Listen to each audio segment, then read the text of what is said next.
लवार तेहि निश आश्रम पिंजरा राखे भावेनुसार।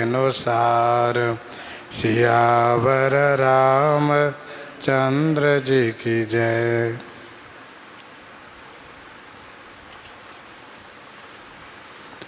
गोस्वामी जी महाराज पूर्व प्रसंग में वर्णन किए,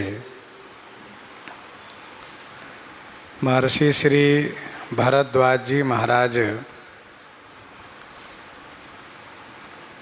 श्री भरतलाल जी की सेवा के लिए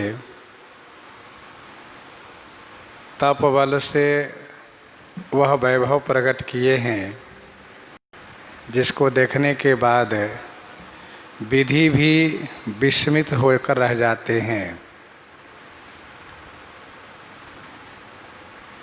श्री भरतलाल जी ने जब मुनि के प्रभाव को देखा है तब उन्हें सभी लोकपालों का लोक लघु माने तुच्छ लगने लगा है, हल्का लगने लगा है।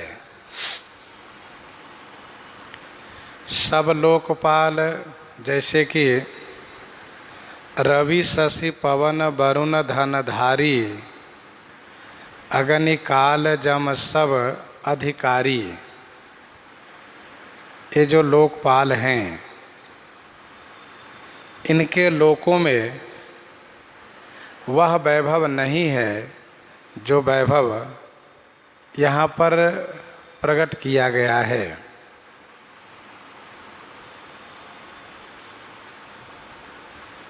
सुख समाज नहीं जाए बखानी, देखत बिरती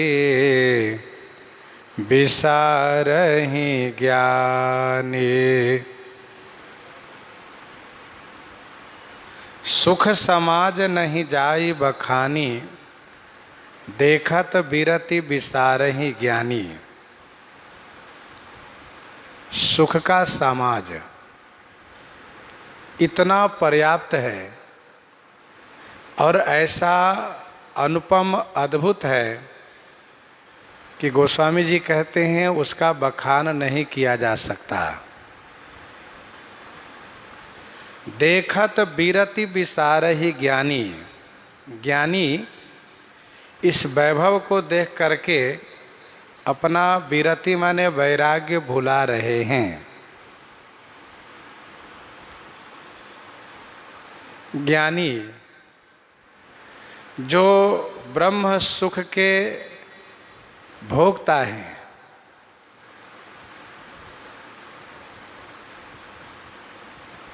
परंतु आज यहाँ के वैभव को देखने के बाद उनका वैराग्य भूल रहा है।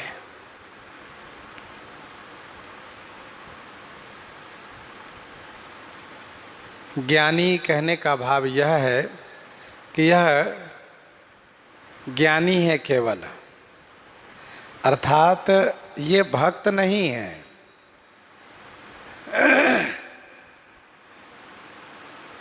और बादि बिरति बिनु ब्रह्म विचारू, तो उसका वैराग्य है कि ब्रह्म विचार है, उनके पास ज्ञान है, ब्रह्मानंद के भोक्ता हैं। ज्ञान की होई वैराग्य बिनु, लेकिन उनका वैराग्य कमजोर पड़ रहा है।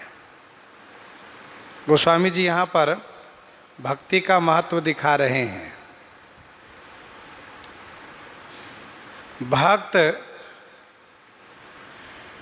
भक्त भगवान की कृपा से स्वाभाविक रूप से इन वैभव भौतिकता की ओर से उदासीन रहते हैं। ज्ञानी जो वैभव को परित्याग करते हैं, ऐश्वर्य को त्याग करते हैं, तो उनका वैराग्य इस प्रकार के दृश्य देखने के बाद विस्मृत होने लगता है। तो सुख समाज नहीं जाई बखानी, देखत बीरति विसारहि ज्ञानी। ज्ञानी लोग देख करके वैराग्य भुला रहे हैं। आसन शयन सुबसन बिताना, वन बाटिका विहंग मृग नाना। आसन शयन सुबसन बिताना।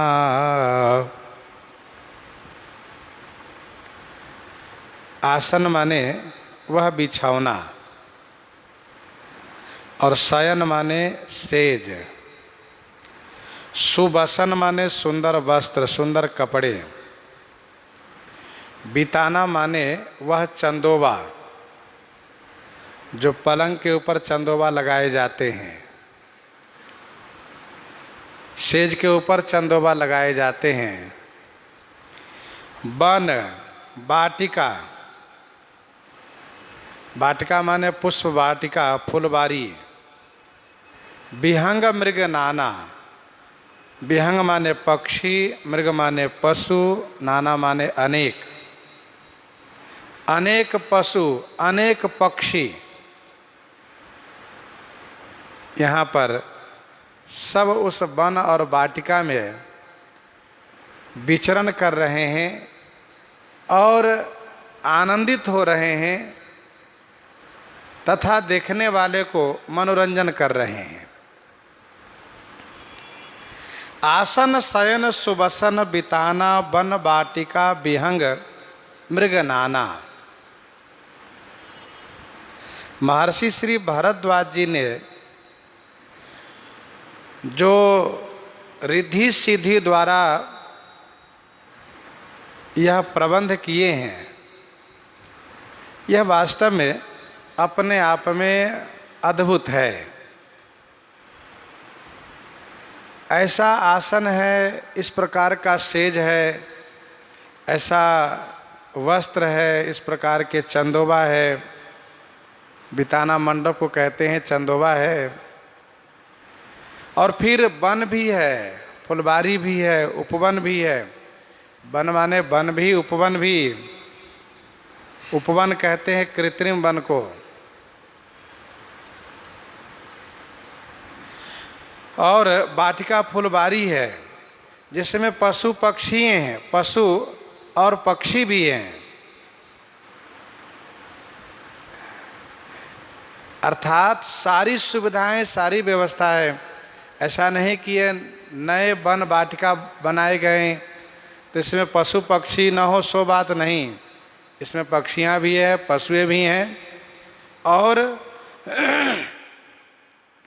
सुरभि फूल फल अमीय समाना, विमल जलाशय विविध विधाना। सुरभि फूल फल अमीय समाना। सुरभि माने सुगंधित, फूल माने पुष्प हैं, अथवा तो यूँ कह लीजिए सुगंधित द्रव्य भी हैं, इत्र फूलेल आदि, और सुगंधित फूल हैं तथा अमीय समाना फल, अमृत के समान फल है। फल अमीय समाना।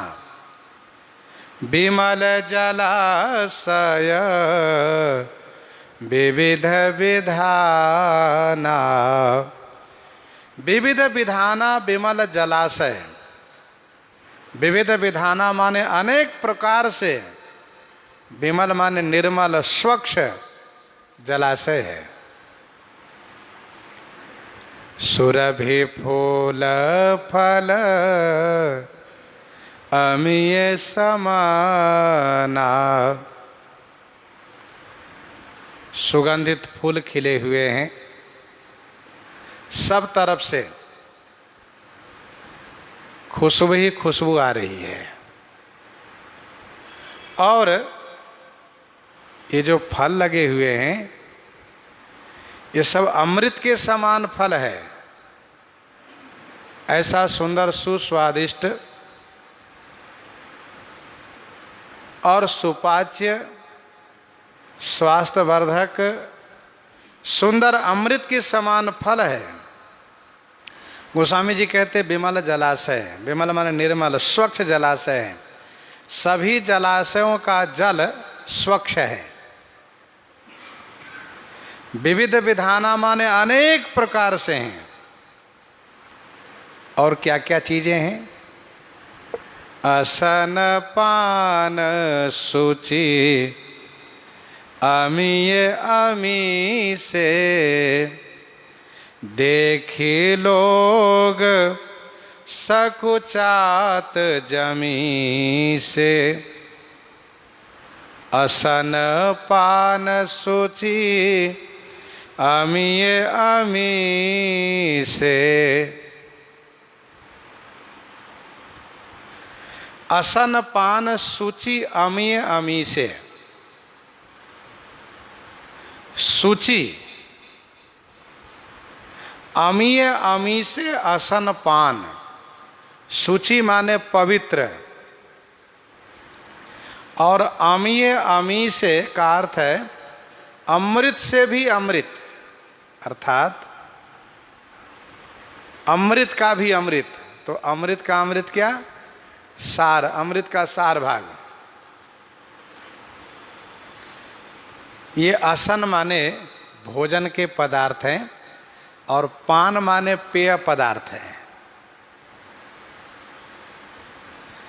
असन पान सूचि अमीय अमी से, देख लोग सकुचात जमी से। जमी से लोग देखी सकुचात।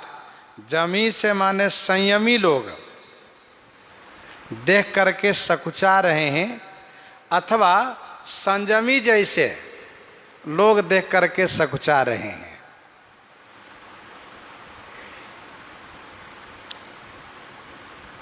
गोस्वामी जी महाराज मुख्य वस्तुओं का नाम ले रहे हैं। असन, असन माने भोजन के पदार्थ। ये सब पावन है। पहली बात यह कि पावन है, अपावन कोई वस्तुएं नहीं है, पवित्र हैं। पावनता के साथ बनाया गया है, पावनता के साथ सुरक्षित रखा गया है, तो पवित्रता को विशेष ध्यान दिया गया है।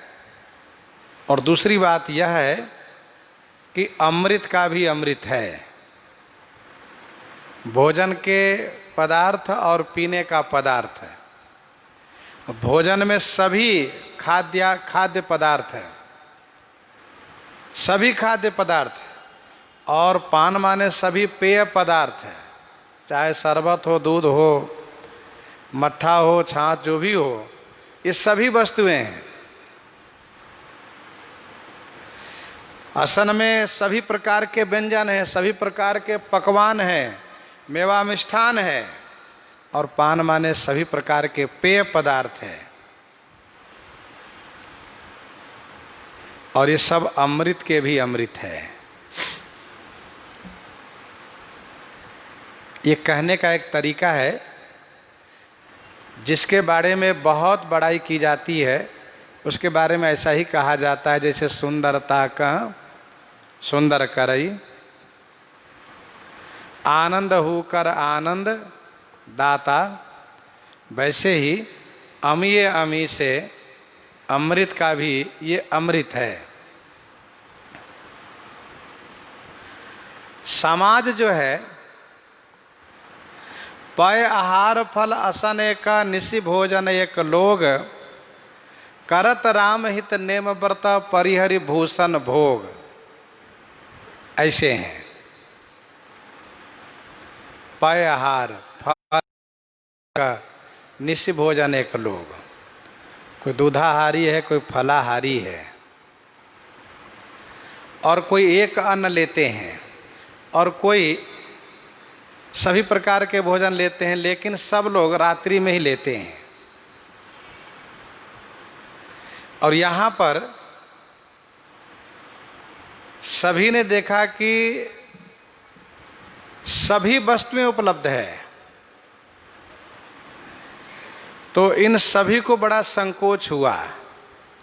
कैसे संकोच हुआ? तो जैसे कोई संयमी व्यक्ति है, जैसे नियम कर रहा हो, व्रत लिया हो, अब जैसे एकादशी का व्रत लिया हो कि हम फलाहार नहीं करें, कुछ नहीं पाएंगे, अब उसके सामने तमाम तरह के फलाहार के पदार्थ रखे गए, तो बेचारे संकोच से पड़ जाते हैं कि थोड़ा थोड़ा खाते रहते यही ठीक रहता है। तो वैसे ही जिन्होंने संयम ले रखा है कि हम इस तरह के ये वस्तु इतना ही लेंगे, इससे ज़्यादा नहीं लेंगे, अथवा ये भी संयम है कि हम अमुक अमुक वस्तु खाएंगे ही नहीं, अब जब लोगों ने देखा तो बड़ा संकोच हुआ। अब क्या करें? संकोच इस बात को लेकर के भी है, कहीं ऐसा न हो देखने के बाद मेरा व्रत न भंग हो जाए और मन हो कि चलो आज पालो, कोई बात नहीं है, तो सो भी इस बात को लेकर भी संकोच है। देख लोग सकुचात जमी से, ध्यान दीजिएगा, श्रीमद् वाल्मीकि रामायण में भी यह प्रसंग प्रस्तुत है, और वहाँ पर श्री वाल्मीकि जी महाराज यह कहते हैं कि जो सामान्य वर्ग के लोग हैं वह इन भोग पदार्थ को देख करके बड़े प्रसन्न हो गए और उसका उपभोग भी करना शुरू कर दिए, खाने पीने लग गए। परंतु श्रीमद् रामचरितमानस जी में गोस्वामी जी महाराज यह कहते हैं कि सब बड़े संकुचित हो रहे हैं। देख लोग सकुचात जमी से, जमी माने संयमी के जैसे।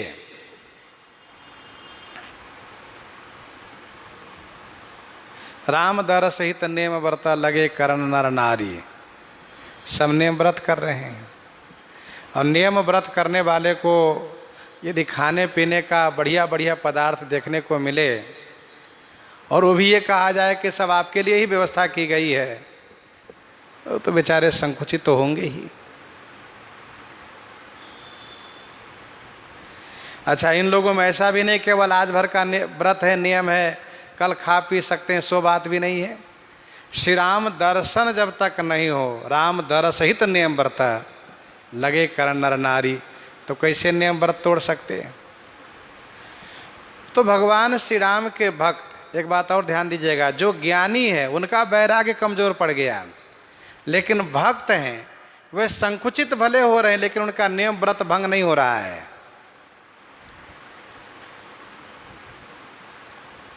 विशेषताएं क्या की गई है यहाँ पर?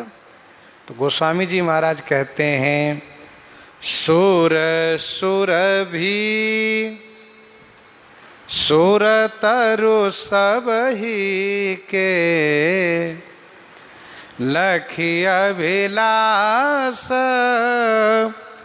सुरेश सची के। स्वर्ग में एक ही कल्प वृक्ष है और एक ही कामधेनु है, और श्री भरद्वाज जी के आश्रम में यहाँ जो पहुनाई की जा रही है, अतिथि सेवा की जा रही है, इस सेवा में ऐसी सेवा कि यह व्यवस्था स्वर्ग में भी संभव नहीं है। दासी दास ऐसे रखे गए हैं कि वे सब मन में मन मिलाए रहते हैं, जिसको जो चाहिए वह तुरंत सेवा में प्रस्तुत करते हैं। इसके बाद भी रिद्धि सिद्धि ने चमत्कार क्या किया है, प्रत्येक महल के सामने एक कल्प वृक्ष खड़ा कर दिया है। प्रत्येक महल के सामने, उनके सामने, उनके आंगन में समझ लीजिए, उनके सामने बिल्कुल घर से निकलो और कल्प वृक्ष का दर्शन करो, और वहीं पर एक कामधेनु भी रख दिए हैं। सूर सूर भी असुर तरु सब ही के, सबके द्वार पर, सबके आंगन में, सबके सामने एक एक कलप वृक्ष और एक एक कामधेनु है। जबकि एक ही पर्याप्त था, चाहे कामधेनु रखते चाहे कलप वृक्ष रख देते तभी काम चल जाता, क्योंकि दोनों कामना को पूर्ति करते हैं। जो चाहिए वो तुरंत प्राप्त होगा। लेकिन चमत्कार यहाँ पर यह किया है कि कामधेनु भी और कलप वृक्ष भी, जिसको जो चाहिए। और सबसे बड़ी बात यह है कि यहाँ पर किसी को चाहिए नहीं है, जिसको जो चाहिए सब सुविधाएं हैं, लेकिन ये सभी श्री रामानुरागी, इनको कुछ चाहिए ही नहीं। और एक बात और स्पष्ट है, कि जिसको कुछ नहीं चाहिए उसी को सब कुछ मिलता है, और जिनको सब कुछ चाहिए उनको कुछ नहीं मिलता, परेशान रहते हैं। आप कहेंगे ऐसा कौन है जिसको कुछ नहीं चाहिए? तो जिनको श्री राम जी चाहिए उनको ये सब कुछ चाहिए नहीं। तो जिनको श्री राम जी चाहिए उनके वैराग्य की परीक्षार्थ सब कुछ मिलते हैं, उनके वैराग्य की परीक्षा होती है और सब कुछ उनके लिए उपलब्ध होते हैं। और जिनको बहुत कुछ चाहिए और श्री राम जी नहीं चाहिए तो उनको कुछ नहीं मिलते। जब वैराग्य नहीं है तो कहाँ से प्राप्त होंगे? जिस प्रकार से मनुष्य की छाया उसके साथ नहीं छोड़ती है कभी भी, उसी प्रकार से ये वैभव, ये संपत्ति मनुष्य को साथ नहीं छोड़ती है। लेकिन गोस्वामी जी ने इनको समझाया दूसरे तरीके से। कैसे? तो जैसे मनुष्य अपनी छाया को पकड़ना चाहता है तो छाया भागती है, मनुष्य अपनी छाया को पकड़ता है तो छाया भागती है। जैसे पूर्वाह्न में अर्थात प्रातःकाल 8 बजे 9 बजे आप पश्चिम दिशा की ओर मुख करके चलिए और यह प्रयास कीजिए कि छाया को हम पीछे कर दें, छाया को दबावें, छाया को पकड़ लें। तो छाया पकड़ में नहीं आती, छाया भागती जाती है। और यदि उसी समय में आप छाया की पीछा करना छोड़ दीजिए, आप पूरब तरफ मुख करके चल दीजिए, तो पीछे घूम करके देखिए तो छाया पीछे लगी रहती है, वो छोड़ती भी नहीं है। यही है बड़ी विचित्रता, सांसारिक भौतिकता की यही विशेषता है, विचित्रता कह लीजिए, कि जब हम चाहते हैं कि हमारे पास हो तो हमें दिखाई तो पड़ती है, वह संपत्ति दिखती है, लेकिन वो ठहरती नहीं है, भागती जाती है। और जब हम उसकी उपेक्षा कर देते हैं कि उनकी ओर पीठ करके चल देते, जाओ हमें तुम्हें नहीं चाहिए, तो पीछे लग जाती है कि नहीं हम तुमको छोड़ भी नहीं सकती। ये है स्थिति। तो संसार को चाहने वाले संपत्ति के पीछे पड़े हैं, वैभव के पीछे पड़े हैं। भगवान को चाहने वाले उनको उपेक्षा किए हैं तो उनके पीछे संपत्तियां पड़ी रहती हैं। यहाँ पर ये सभी श्री रामानुरागी हैं, इसीलिए इनको यह सब उपलब्ध नहीं हो पा रहा है। श्री राम, इन सब को यहाँ पर मन में चाहना नहीं हो रही है, और ये सब उपलब्ध होते हुए भी किसी के मन इन सब पर जा नहीं रहा है, किन्हीं का मन इन सब में जा नहीं रहा है। तो सुर सुर भी सुर तरु सब ही के।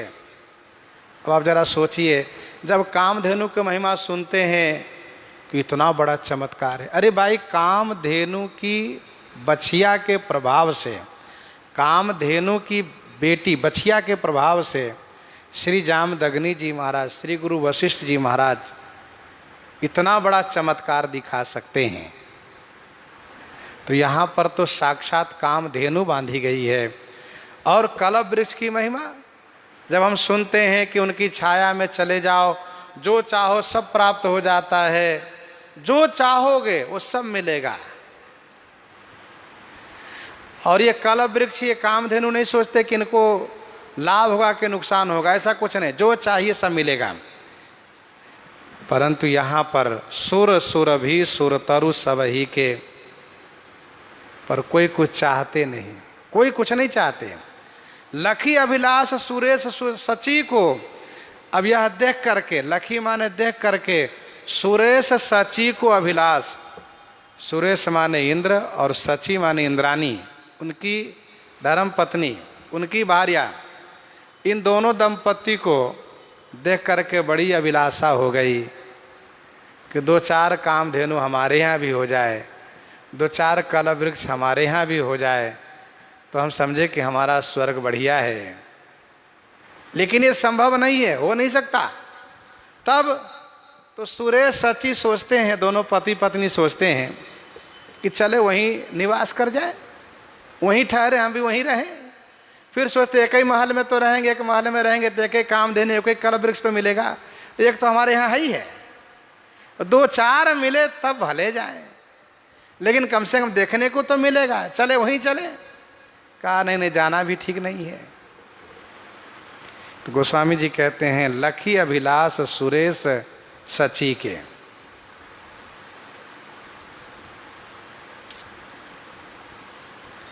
ऋतु बसंत बह त्रिविध बयारी, सब कह सुलभ पदारथ चारी। ऋतु बसंत बह त्रिविध बयारी।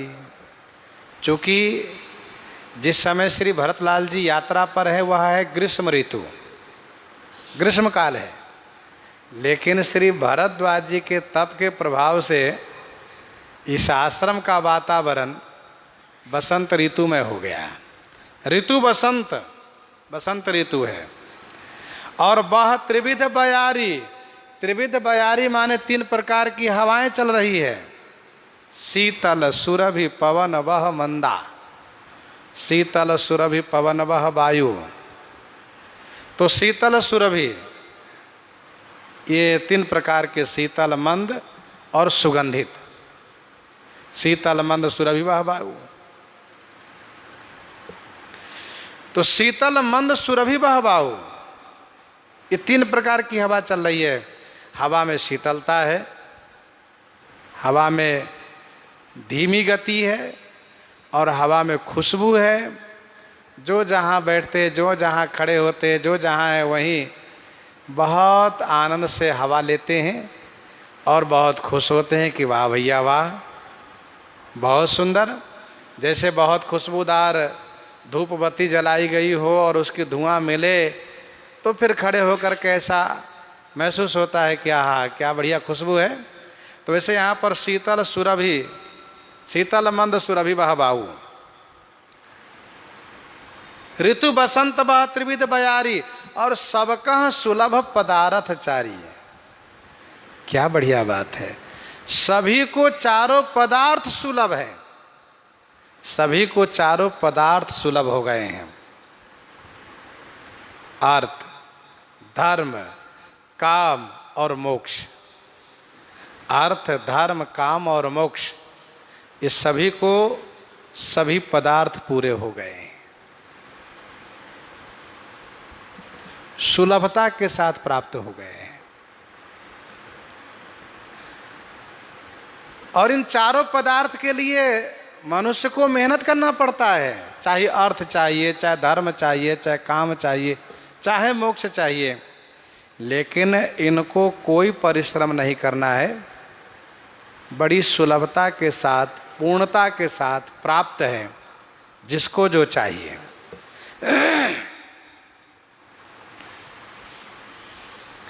वैसे भी यह तीर्थराज प्रयाग का क्षेत्र है जहाँ पर कि चारि पदार्थ भरा भंडारू,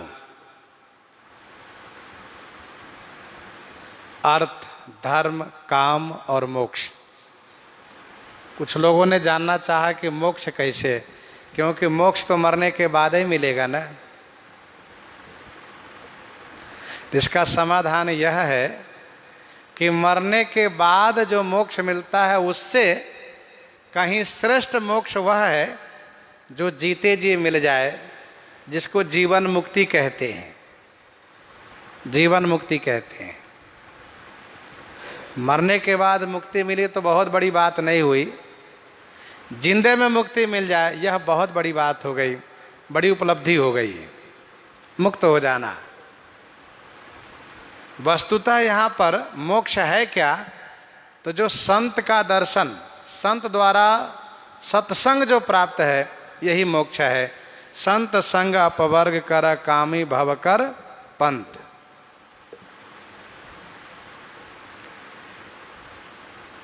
कल हम लोग चर्चा कर रहे थे कि 20 कोष में यह सब प्रबंधन किया गया है, 2-4 कोष में नहीं, 20 कोष में है, और बड़ी अद्भुत व्यवस्था है। और सब तरह के मनोरंजन का संसाधन यहाँ पर उपलब्ध किए गए हैं, सभी प्रकार के संसाधन हैं यहाँ मनोरंजन के। जो विशेषताएं हैं गोस्वामी जी उसकी ओर ध्यान आकर्षित करा रहे हैं सबका, कि सबका सुलभ पदार्थ चारी, सबको चारों पदार्थ सुलभ हो गए हैं। और यहाँ पर इस बात को हम गर्व के साथ कह सकते हैं कि भाई श्री रामानुरागी, श्री राम प्रेमी, जिनको श्री राम जी ही प्रिय है, कौशल पुरवासी नर नारी वृद्ध अरु बाल, प्राण होते प्रिय लागत सब कह राम कृपाल, ऐसे श्री राम प्रेमी अयोध्या वासियों के लिए चारों पदार्थ सुलभ होना कोई बड़ी बात नहीं है। जो श्री राम भक्त हैं, जो श्री राम भक्ति पारायण हैं, श्री राम के दर्शन हेतु जो रास्ते में चल रहे हैं, जो श्री राम प्राप्ति हेतु रास्ते पर अग्रसर हैं, उनके लिए चारों पदार्थ प्राप्त होना कोई बड़ी बात नहीं है। उनको सब कुछ पदार्थ प्राप्त होते हैं। यही भक्ति की महिमा है, भक्ति की विशेषता है। चाहे वर्षा कहीं भी हो, लेकिन पानी सब एकत्र होकर के नदी में ही जाता है, वैसे सुख कहीं भी हो, पर वह सुख श्री राम भक्तों के पास ही आता है, क्योंकि वही स्थिरता है। राम विमुख संपत्ति प्रभुताई, जाई रही पाई बिनु पाई। लेकिन जहां श्री राम चरणानुराग है, राम चरण पंकज उर्धरहु लंका अचल राज तुम करहु, सभी वस्तुएं प्राप्त हो जाती है, उपलब्ध हो जाती है। सबका सुलभ पदार्थ चाहिए। कुछ संतों ने कहा कि अरे भैया मोक्ष कैसे, यहाँ पर चारों पदार्थ से मतलब भोजन का ही अर्थ लगाना चाहिए। परंतु हमारे गुरुजी कहा करते थे कि नहीं नहीं, सभी पदार्थ में मतलब अर्थ धर्म काम मोक्ष सभी प्राप्त है यहाँ पर। श्रक चंदन बनितादिक भोगा, देखि हरस विस्मय बस लोगा। श्रक चंदन बनितादिक भोगा, देखि हरस विस्मय बस लोगा। श्रक चंदन, श्रक माने माला, चंदन, वनितादिक माने स्त्री आदि भोग सब प्राप्त हैं। देख ही हरस विस्मय बस लोगा, लोग देख करके हरस और विस्मय के बस में हो गए। श्रग चंदन वनितादिक भोगा, अष्टभोग का यहाँ पर अर्थ है। सुगंधो वनिता वस्त्रम गीतम तांबुल भोजनम भूषणम वाहनम चेति भोगई त्वष्ट विधा स्मृतः। अष्टभोग। यहाँ पर एक प्रश्न यह है कि ये अयोध्यावासी है और परिस्त्री की कामना करना इन लोगों की प्रकृति में नहीं है। ये सब किसी पराई स्त्री की ओर देख नहीं सकते। फिर महर्षि भरद्वाज जी ने जो श्रक चंदन वनितादिक स्त्री का जो व्यवस्था किया, क्या ये औचित्य है? क्या यह सुशोभनीय है? तो इसका उत्तर यह है, समाधान यह है कि महर्षि भारद्वाज जी ने रिद्धि सिद्धि को आदेश किया है कि पहुनाई करि हरहु श्रम कहा मुदित मुनिराज। रिद्धि सिद्धि ने सारा प्रबंधन किया और उसी प्रबंधन के अंतर्गत इन अयोध्या वासियों के, जो इन सब की अपनी भार्या है, इनकी धर्म पत्नी है, उनको ला करके उपस्थित कर दिया है। ये इनका चमत्कार है। आप कहेंगे कैसे लाए, कैसे पहुंचाए? तो कल ही हमने कहा था कि तर्क करने का ये प्रसंग नहीं है। ये प्रसंग ऐसा है कि पूरा चमत्कार से भरा है और चमत्कार में सब कुछ संभव है। तो रिद्धि सिद्धि ने यह देखा कि ये अयोध्या के लोग हैं, ये अप्सरा को नहीं चाहेंगे, तो इन अयोध्या वासियों के, जो इन सबकी अपनी अपनी जो भार्या है, धर्म पत्नी, उन सबको ला कर रख दिया यहाँ पर। देख ही हरस, इन सब ने अपनी पत्नी को देखा, हरस हुआ, अरे तुम भी आ गई। अब विस्मय क्यों हुआ? विस्मय इसलिए हुआ कि हुआ कैसे, तुम आई कैसे?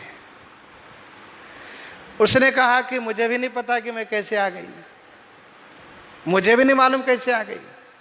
तो हरस इस बात को है कि आ गई, विस्मय इस बात को लेकर के है कि दिखता कुछ नहीं, आया सब कुछ है। कहाँ से आया, कौन लाया, कैसे आई? विस्मय का एक अर्थ यह है कि आश्चर्य, आश्चर्य होना, आई कैसे। दूसरा अर्थ यह है कि विस्मय इस बात को लेकर के है, विस्मित होना, आश्चर्यचकित होना।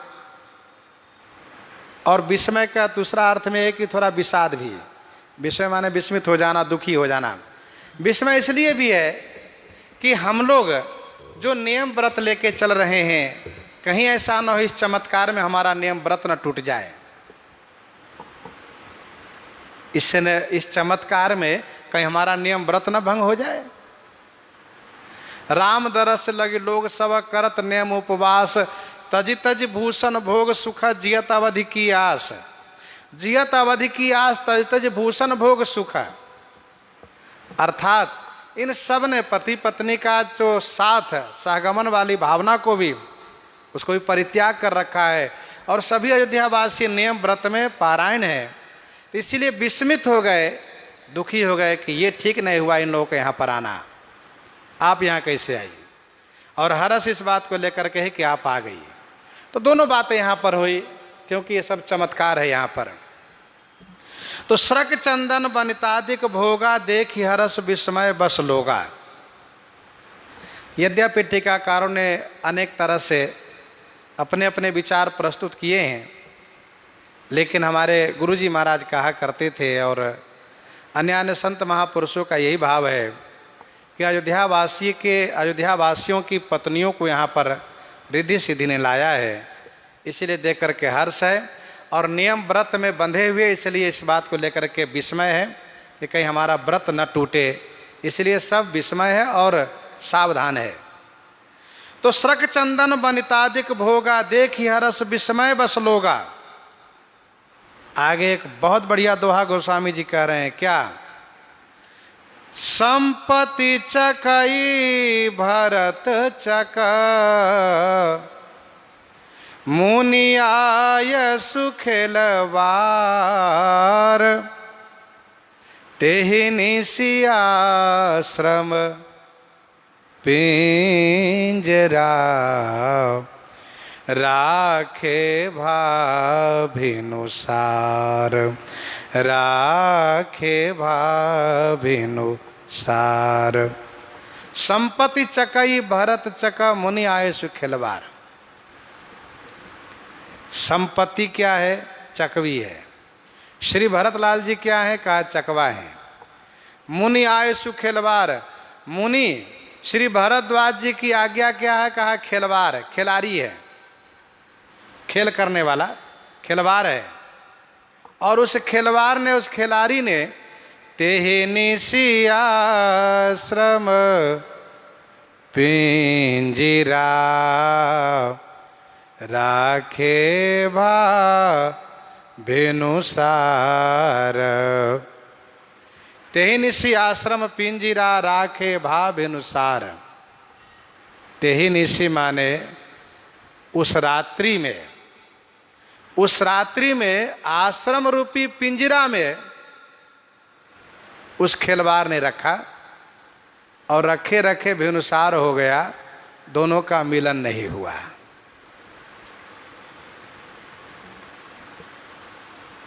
अभी आपने ऊपर की चौपाई में सुना कि स्रक चंदन बनितादिक भोगा, देखी हरस विस्मय बस लोगा।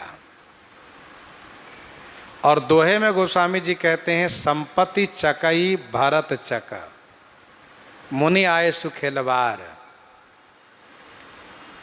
इसका मतलब स्पष्ट हुआ कि भरत लाल जी के मार्ग को अनुसरण करने वाले तमाम ऐसे भक्तजन हैं, बहुत ऐसे भक्तजन हैं। बहुत बड़ा समाज हो तो स्वाभाविक है उसमें सामान्य वर्ग के लोग भी हो। जैसा कि श्री वाल्मीकि जी ने श्रीमद् वाल्मीकि रामायण में वर्णन किया कि सामान्य लोग भोग में प्रवृत्त हो गए, लेकिन गोस्वामी जी यहाँ पर कहते हैं कि श्री भरतलाल जी महाराज चकवा के स्थान पर हैं और यहाँ की जो संपत्ति है, व्यवस्था है, वह चकवी के स्थान पर है। और चकवा चकवी के संदर्भ में यह प्राकृतिक नियम है। चकवा चकवी के संदर्भ में यह प्राकृतिक नियम है।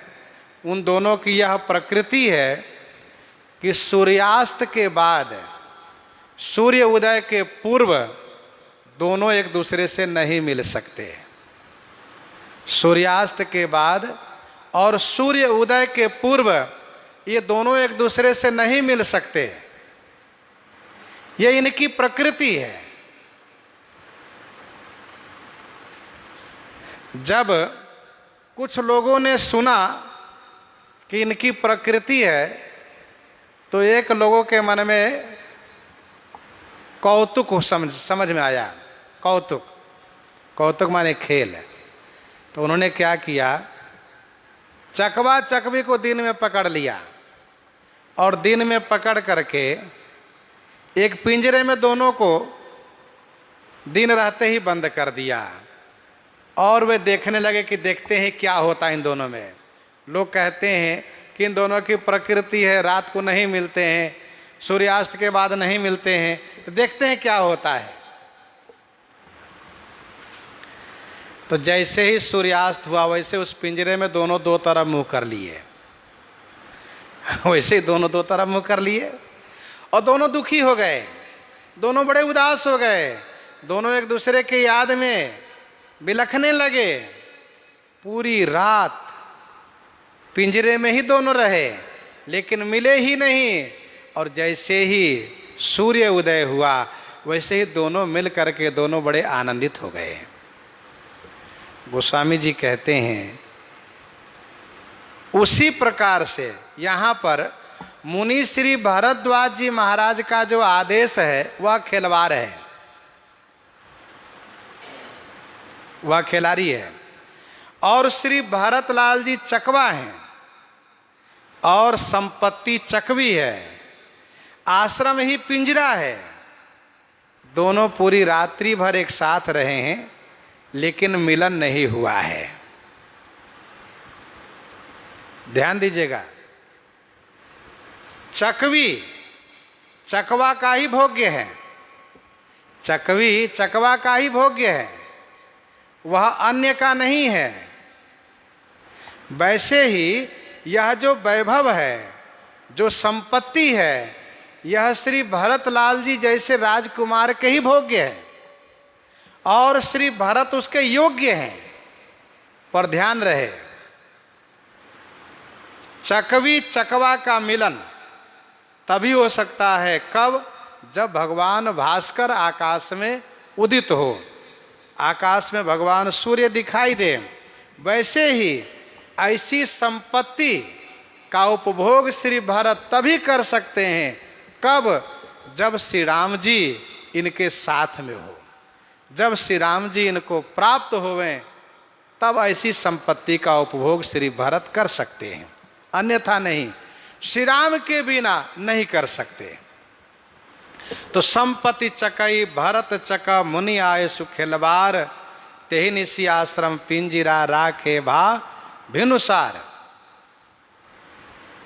ध्यान दीजिएगा, जिस प्रकार से चकवा चकवी के लिए रात्रि तापदायक है, दुखप्रद है, शोकप्रद है, वैसे ही श्री भरत के लिए यह संपत्ति शोकप्रद हुई, अथवा ये कहिए कि ये जो व्यवस्था है, यह जो आज की रात्रि है, श्री भरत के लिए ताप परक हुई। जो महर्षि श्री भरद्वाज जी ने कहा था, पहुनाई करी हरौ श्रम, कहा मुदित मुनिराज, पहुनाई तो रिद्धि सिद्धि ने किया, परंतु उस पहुनाई से श्री भरत को ताप मिला, सुख नहीं मिला, शांति नहीं मिली। सुख तो तभी मिलेगा, शांति तभी मिलेगी जब श्री रघुनाथ जी दर्शन देंगे।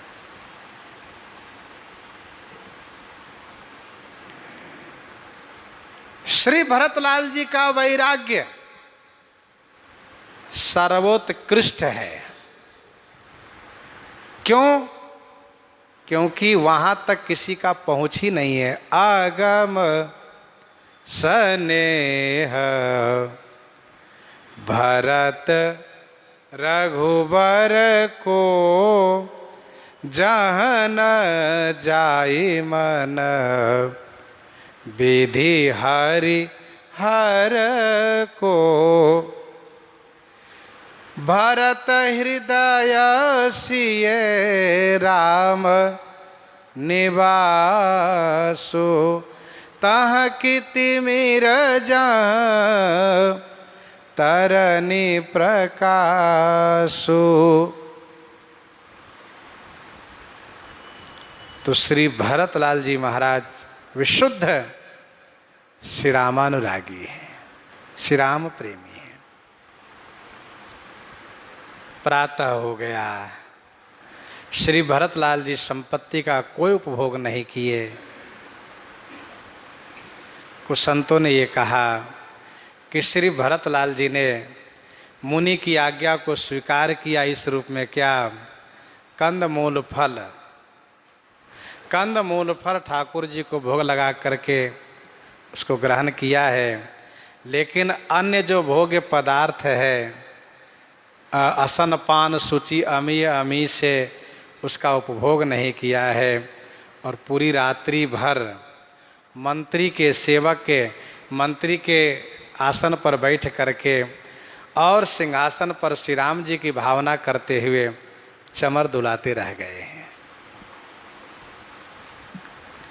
किन्ह निमज्जन तीरथ राजा, नाई मुनि सिर सहित समाजा। किन्ह निमज्जन तीर्थ राजा। तीर्थराज प्रयाग में सब लोग किन्ह निमज्जन माने स्नान किए, सब जाकर के तीर्थराज प्रयाग में स्नान किए। किन्ह निमज्जन तीर्थ राजा, और नाई मुनि सिर सहित समाजा, समाज के सहित मुनि श्री भरद्वाज जी को प्रणाम किए। नाई मुनि सिर सहित समाजा।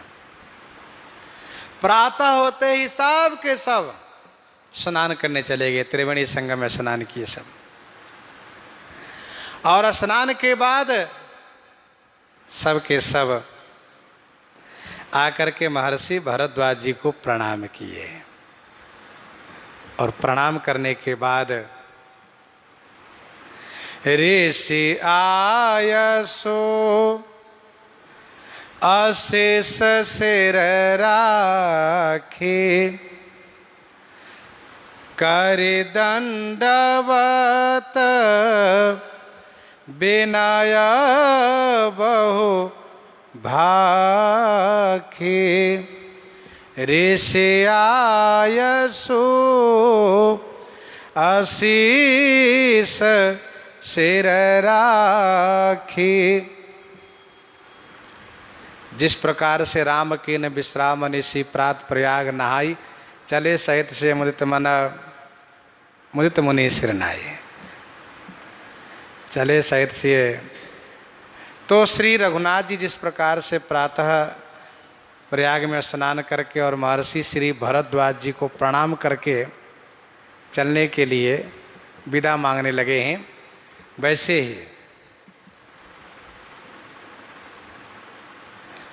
ही श्री भरतलाल जी महाराज ससमाज तीर्थराज प्रयाग में स्नान करके महर्षि श्री भरद्वाज जी को प्रणाम किए। महाराज आज्ञा दीजिए और मैं अपने धर्मात्मा धर्म धुरंधर बराता श्री का दर्शन कर सकूं, और जितना जल्दी दर्शन हो सके उसके लिए जो सुगम रास्ता हो वह रास्ता आप बतावें, और कहाँ पर हैं ये बताइए। इस प्रकार से श्री भरतलाल जी ने कहा है। तो श्री भरतलाल जी ने जब ये सब कहा है तो श्री भरद्वाज जी ने इनको आदेश दिया, आयसु माने आज्ञा प्रदान किया और आशीर्वाद दिया, भरत बहुत जल्दी आप दर्शन करिएगा और मेरी आज्ञा है आप प्रस्थान करें। और मेरे कुछ शिष्य लोग जाएंगे क्योंकि जंगल का रास्ता है, कुछ दूर तक आपको मार्ग दिखाएंगे। इस प्रकार से ऋषि आयसु आशीष सिर राखी। महर्षि भरद्वाज जी ने कहा सुफल मनोरथ हो तुम्हारे, आपके मनोरथ सुफल होंगे। और आशीर्वाद तो पहले भी दे चुके हैं। तात करहु जन सोच विषेखी, सब दुख मिटहि राम पग देखी। फिर श्री भरद्वाज जी, जब श्री भरद्वाज जी आशीर्वाद और आज्ञा दोनों प्रदान किए, तब श्री भरतलाल जी महाराज करी दंडवत, साष्टांग दंडवत प्रणाम किए और बहुत विनती किए। महर्षि ने पूछा, भरत रात्रि कैसी रही? श्री भरद्वाज जी ने जब जैसे पूछा तो श्री भरतलाल जी ने कहा, मुनि श्रेष्ठ आपकी कृपा से सब बहुत बढ़िया सुखमय, सबका बढ़िया सुखमय रहा है, सबके लिए रात्रि सुखमय रही है। बहुत ज़्यादा न कह कर केवल इतना ही कहा कि आपके आशीर्वाद आपकी कृपा से सबके लिए रात्रि सुखद रही है। वैसे गीतावली के अनुसार तो स्पष्ट है कि श्री भरत रात्रि में संतप्त थे। और हम गीतावली में जाएं, मानस जी में स्पष्ट प्रमाण है, संपत्ति चकई भरत चका। चकवा से पूछे यदि कि रात्रि में तुम कैसे रहे हो, तो वो तो यही कह सकता है कि भाई हम तो दुखी ही थे, क्योंकि उनको संपत्ति से, उनको चकवी से मिलन हो नहीं सकती। वैसे ही श्री भरत सुख से मिलन कर नहीं सकते, संपत्ति से मिलन कर नहीं सकते, परंतु श्री भरतलाल जी ने समाज को ध्यान में रखते हुए समाज की ओर से कहा कि सबके लिए रात्रि सुखद रही है, इतना कहा।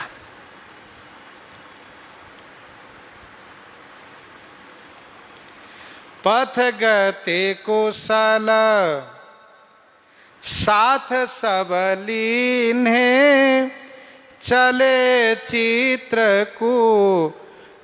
चित दीन्हे। पथ गति कुशल साथ सब लीन्हे, चले चित्रकूटहि चित दीन्हे। पथगति कुशल साथ सब लीन्हे, चले चित्रकूटहि चित दीन्हे। पथगति कुशल, पथ गति माने मार्ग के गति में जो कुशल हैं उन सबको साथ में लिए। ये महर्षि श्री भारद्वाज जी के चेले लोग हैं, जो मार्ग के ज्ञाता हैं। चित्रकूट ही चित दिन है चले। अब श्री भरतलाल जी चित्रकूट में चित लगा करके चल दिए, क्योंकि महर्षि श्री भारद्वाज जी ने कहा है कि चित्रकूट में ही श्री रघुनाथ जी हैं, तो अब इनका चित्त केंद्रित हो गया चित्रकूट में। पथगति कुशल साथ सब लीन है। ध्यान दीजिएगा, तब उस समय में प्रयाग से लेकर के चित्रकूट के बीच घना जंगल था, मार्ग बहुत ही कठिन था। जिस प्रकार से श्री रघुनाथ जी को श्री भरद्वाज जी ने 4 शिष्य साथ में दिए थे, वैसे ही श्री भरतलाल जी के साथ भी शिष्य दिए हैं।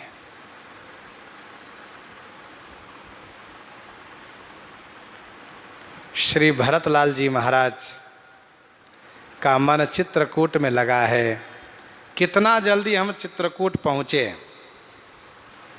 प्रश्न ये उठता है कि महर्षि वाल्मीकि जी के आश्रम में श्री भरतलाल जी नहीं जाएंगे क्या?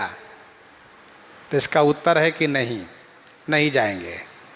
फिर प्रश्न ये होगा कि क्यों नहीं जाएंगे? भाई चेले के आश्रम में हो लिए तो गुरु जी के आश्रम में क्यों नहीं जाएंगे? तो इस संदर्भ में कुछ संतों ने ये उत्तर दिया कि श्री भरतलाल जी डर गए हैं कि जब चेला का इतना बड़ा प्रभाव है, जब चेले का इतना बड़ा प्रभाव है कि रात्रि में आश्रम में ठहरने के लिए मुनि ने कहा हम ठहर गए, तो ऐसी व्यवस्था करा दिए, इतना बड़ा वैभव प्रकट किए, इस वैभव के व्यवस्था के आगे स्वर्ग फेल है। तो कहीं ऐसा न हो गुरु जी के पास जाए तो गुरु जी व्यवस्था कर दें। तो देखो, श्री रामानुरागी भक्त, श्री राम विरही भक्त, श्री राम के पथ पर चलने वाला साधक सुख वैभव से किनारे भागता है, सुख वैभव के चक्कर में नहीं पड़ना चाहता। कहता ना नहीं, इससे अलग रहो, इसमें पढ़ेंगे तो मन उलझ जाएगा और उसी में मन उलझ जाएगा, इसलिए हमें तो श्री राम जी चाहिए। तो श्री भरतलाल जी डर गए कि कहीं ऐसा ना हो कि गुरु जी के पास गए तो गुरु जी व्यवस्था कर दिए तो वहीं ठहरना पड़ेगा। आ गया तो हम टाल सकते नहीं है, इसीलिए चित्रकूट की ओर प्रस्थान कर गए। और श्री भरद्वाज जी से पूछा कि चित्रकूट के लिए यहाँ से जो सुगम मार्ग हो, जिसे हम जल्दी पहुँच सकते हैं, वह मार्ग आप बताइए। श्री भरद्वाज जी ने बताया भी, परंतु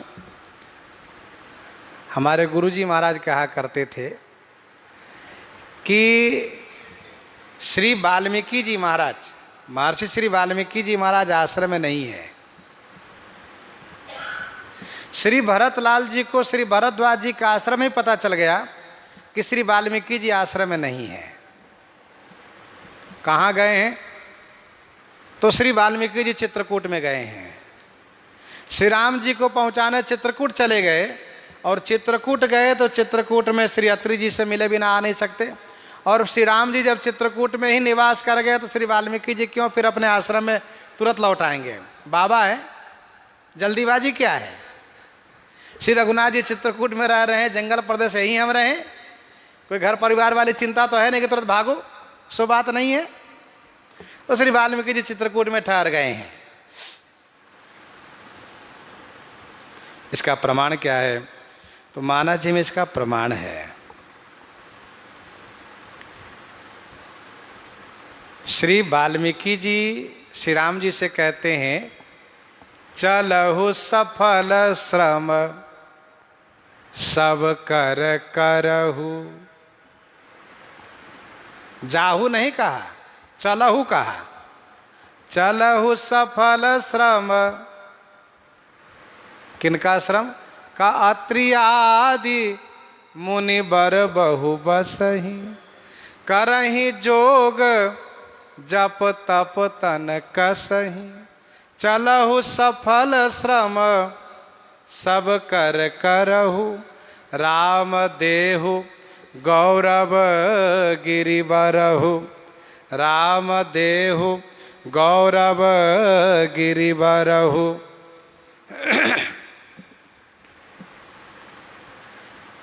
ऐसा कह करके श्री वाल्मीकि जी महाराज उठकर खड़े हो गए और चल दिए साथ ही। चलहु, जैसे कोई व्यक्ति किसी से कह रहा है कि चलहु, चलहु का मतलब चलिए, और चलिए का मतलब हम भी चल रहे हैं।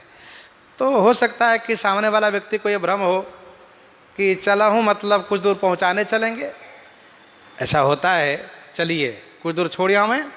यहाँ सो बात नहीं, चलहु का मतलब चित्रकूट तक, क्योंकि चित्रकूट में ठहरने का स्थान श्री वाल्मीकि जी ने ही बताया है, इसलिए साथ चल भी दिए। और ये चित्रकूट तात अनादि सिद्ध स्थल ये हूँ, सिद्ध स्थल है ये। तो चित्रकूट महिमामित कही महामुनि गाई।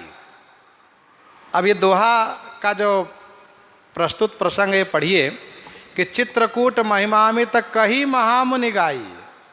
इसका मतलब स्पष्ट है कि चित्रकूट में आ गए श्री वाल्मीकि जी, क्योंकि स्वयं यहाँ के महिमा को श्री वाल्मीकि जी ने बखान किया है। आई ना आए सरित बरस ये समय तो भाई।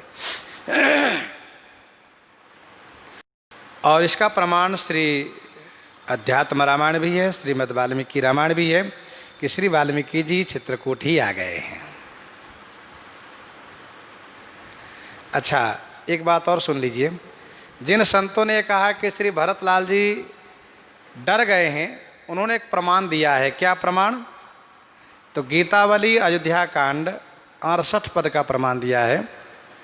भोरहि भरद्वाज आश्रम होए, भोरहि भरद्वाज आश्रम होए, करी निषाद पति आगे, चल्यो जनु त्रिषित, तड़ाग निरखी गज, घोर घाम के लागे।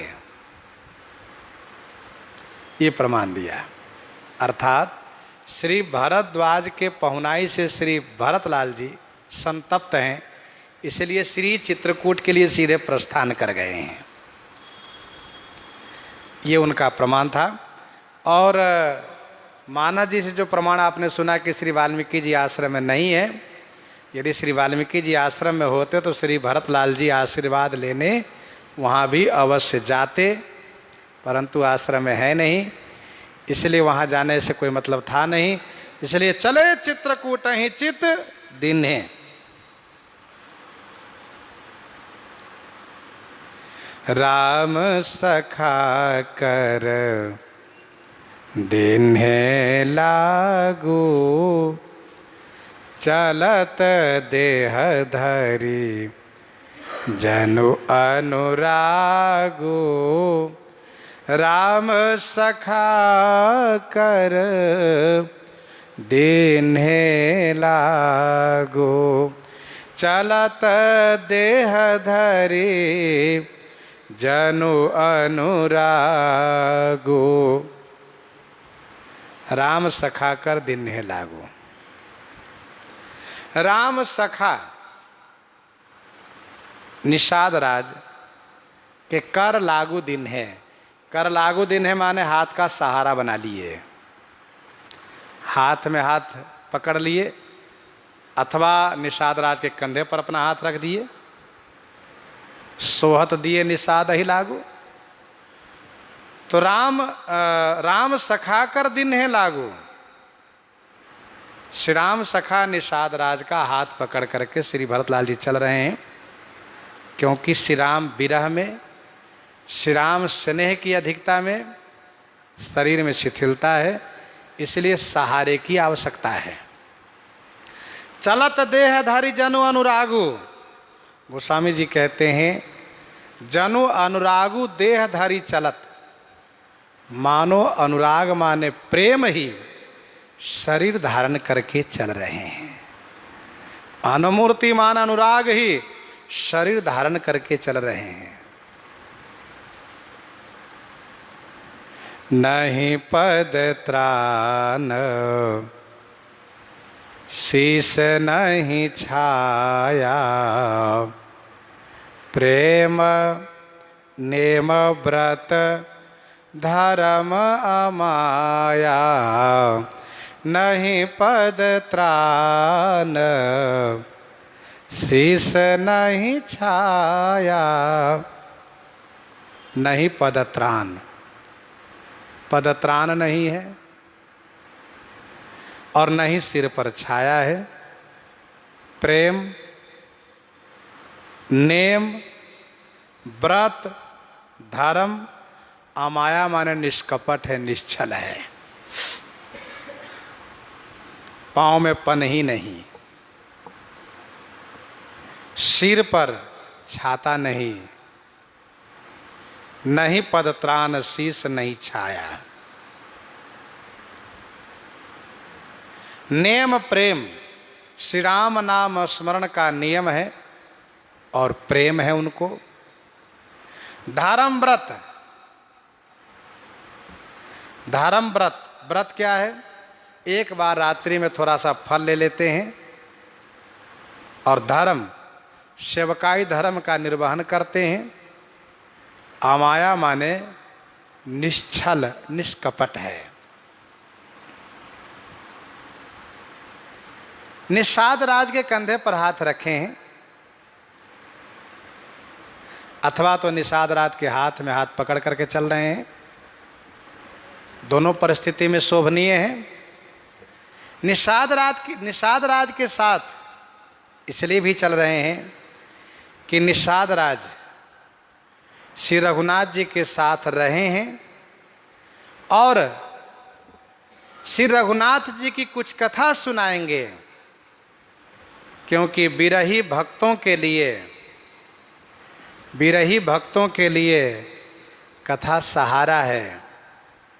तब कथामृतम तप्त जीवनम, तब कथामृतम तप्त जीवनम, जिसका तप्त जीवन है ऐसे विरही भक्तों के लिए कथा अमृत है। तब कथामृतम तप्त जीवनम, ये श्रीमद् भागवत जी के 10वें स्कंध के 31 अध्याय के 9वां श्लोक है। और निषाद राज के साथ श्री भरतलाल जी चल रहे हैं और उनसे कुछ पूछ रहे हैं। लखन राम सिए पंथ कहानी, पूछत सखही कहत मृदुबानी, पूछत सखही कहत मृदुबानी। श्री लक्ष्मण जी, श्री राम जी, श्री सीता जी के पंथ की कहानी, पंथ की कथा श्री भरतलाल जी निषाद राज से पूछते हैं और निषाद राज कोमल वाणी से सुनाते हैं तथा उन स्थानों को भी दर्शन कराते हैं जहाँ श्री राम जी घंटा 2 घंटा विश्राम किए हैं, रात्रि विश्राम किए हैं। उन सब स्थलों को दिखाते हुए श्री भरतलाल जी को आह्लादित करते हुए चल रहे हैं। प्रसंग को हम आप यहीं पर हृदयांगम करते हैं। आइए श्रवण करते हैं श्री विनय पत्रिका से।